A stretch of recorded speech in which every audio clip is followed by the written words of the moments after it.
per capire effettivamente la gravità dei danni. Mi sono meravigliato della struttura del camper. Schiuma espansa, più smontava più si rendeva conto di rifare tutto da capo. Parti che non dovrebbero essere così pesanti. In più c'erano altri problemi. Ci sarà stato qualche danno. Dove poterlo fare? Come meglio volevamo. Vi siete mai chiesti adesso dove state andando? È la domanda che ci siamo posti noi. Vedere nuovi orizzonti. Respirare aria nuova. È stata questa la nostra risposta. Ma come fare? È stata la seconda domanda. Andiamo a scoprirlo insieme. Benvenuti a tutti, bentornati nel nostro canale. Oggi vi faremo vedere lo smontaggio della parte interna del camper. Partiremo sicuramente dalla parte posteriore, quindi dai pensili sul letto, che era la parte che secondo noi era messa peggio. Quindi abbiamo cominciato a smontare perché era l'unico procedimento da fare per riuscire a capire le infiltrazioni fino a che punto erano arrivate e in che punto esattamente del camper si trovassero, per capire effettivamente la gravità dei danni. Una volta smontati tutti i pensili, finalmente mi trovo davanti alla riparazione che era stata effettuata in malo modo e finalmente riesco a capire cosa c'era sotto. Io non sapevo neanche com'era strutturalmente fatto un camper, infatti sono rimasto un po' meravigliato della leggerezza e della consistenza dei materiali. In questo caso il camper era rivestito con alluminio, polistirolo, la finitura laminata interna, quindi già lì mi sono meravigliato della struttura del camper e di come effettivamente è fatto un camper, perché prima non ero proprio consapevole di tutto questo. Già lì sono sorti in me alcuni dubbi perché erano dei materiali nuovi e in quel momento mi sono reso conto di dover fare un lavoro che non avevo mai fatto precedentemente e lavorare con dei materiali a me sconosciuti. Michael, scoprendo la parte dietro, ha notato che il danno di una botta precedentemente presa dal camper, non si sa come, non vogliamo saperlo, è stato riparato con della schiuma espansa, che comunque avrà anche quello creato una piccola infiltrazione in quella zona in aggiunta.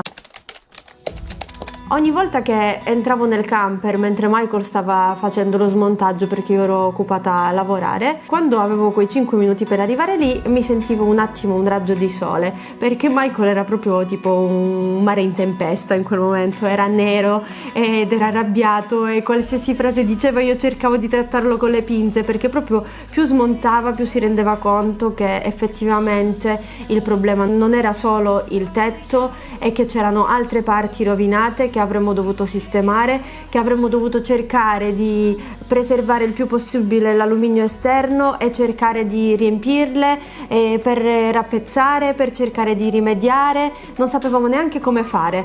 Fatto sta che io ogni volta che entravo, anche se avevo proprio un atteggiamento positivo e anche se la visione mia era subito quella di dire ok, smantelliamo tutto, rifacciamolo da capo, perché ho voluto credere nelle possibilità di Michael, che effettivamente io da sola non sarei mai stata in grado di fare, però credevo nelle potenzialità sue e credevo che sarebbe stato in grado di rifare tutto da capo. Lui invece cercava fino all'ultimo di preservare il più possibile tutti i materiali, tutto ciò che era possibile, che era sano, per poter riutilizzare le parti che si potevano riutilizzare e per poter riparare, non dover ricostruire tutto.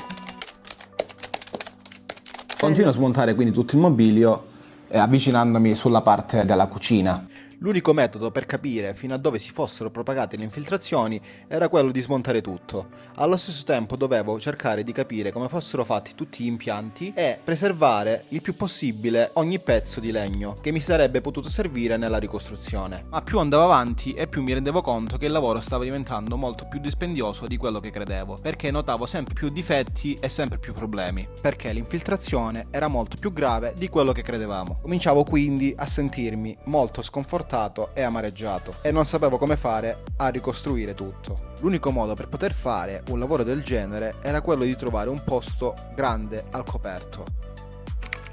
Una volta smontato tutto il mobilio interno, continuo a smontare i pannelli della soffitta, quindi la parte di laminato e il polistirolo, parti che non dovrebbero essere così pesanti, ma in realtà, come potete vedere da questo spezzone, è bastato che io facessi una leggera leva per far sì che crollasse, con il rischio che mi cadesse in testa. E infatti lì ci siamo resi conto che effettivamente il viaggio che abbiamo affrontato è stato veramente un miracolo, è un viaggio della fortuna, della speranza, lo possiamo chiamare come vogliamo, perché rischiavamo seriamente. E in più i mobili erano stati smontati e noi ancora continuavamo a fare pulizie e tutto il resto lì dentro, con quel tetto pericolante così che non era attaccato a nulla, quindi poteva cadere da un momento all'altro. Perché era così pericoloso se i materiali di un camper sono leggeri? E noi abbiamo anche sottovalutato questo. Praticamente quella parte lì era veramente piena d'acqua, quindi aveva un peso eccessivo.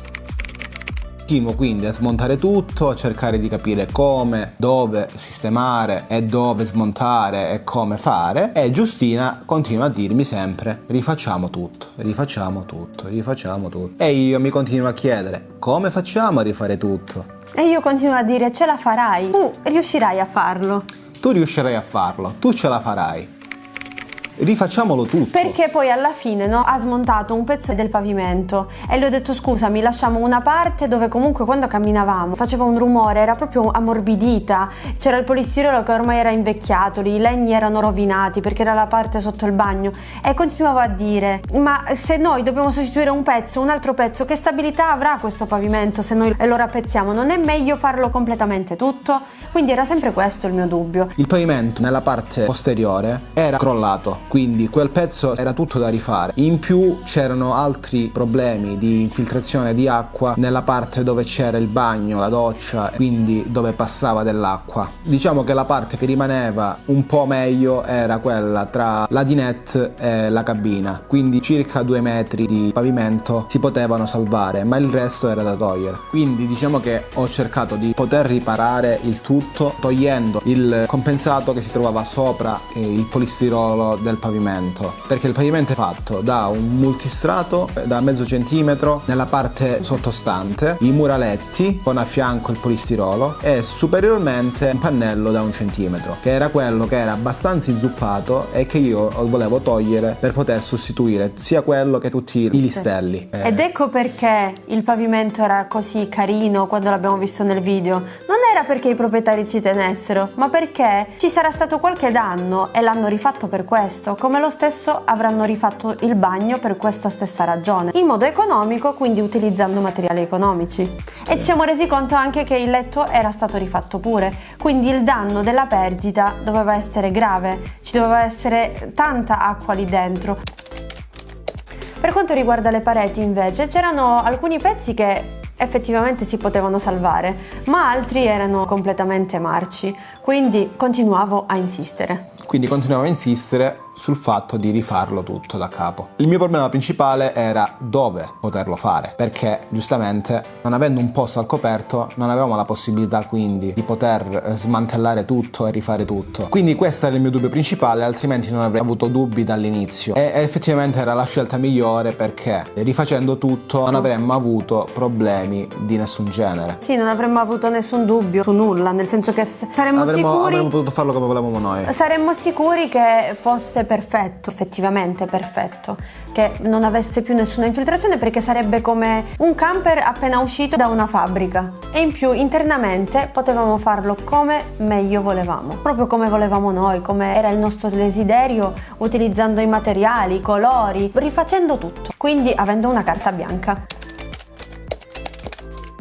Come promesso nello scorso video, siccome abbiamo raggiunto oltre 50 like, per cui siamo infinitamente grati, ecco a voi lo spezzone in cui potete vedere com'è il camper in questo momento.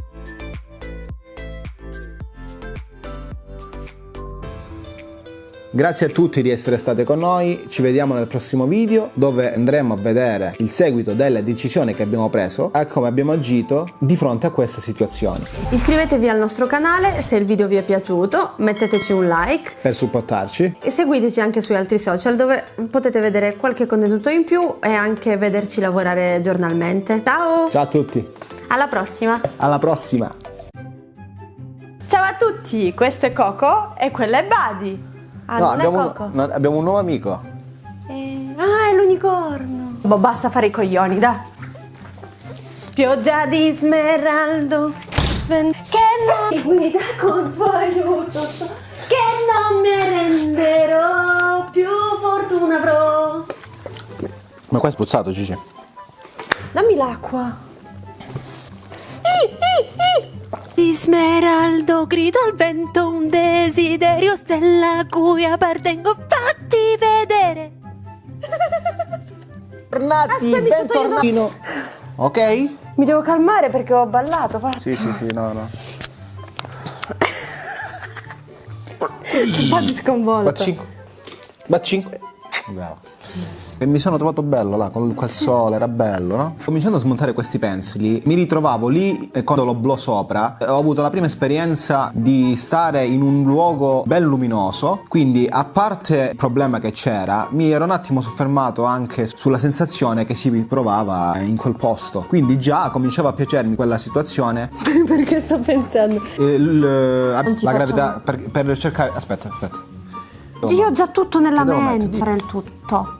Ma no, più grande. Sì. Te l'ho mandato il camper. Saresti trovato. Ti saresti trovato. Vedi che vado. Vedi, Michael, che faccio il sistema, ok?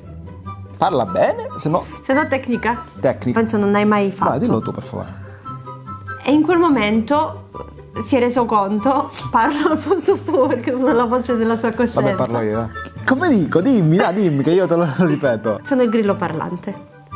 Un attimo mi perdo. Però si è coricato, si è stufato semplicemente. Dai. Ok, regista e montatore presente. Va bene, vai. Mobilio. Di poter farmi... Oh, buono. Rischiando di cadermi in testa. Amore mio. Ok, quindi questo. Amore mio, bellissimo. Non per capire. Vabbè, dimmi. Salutiamo Camperito.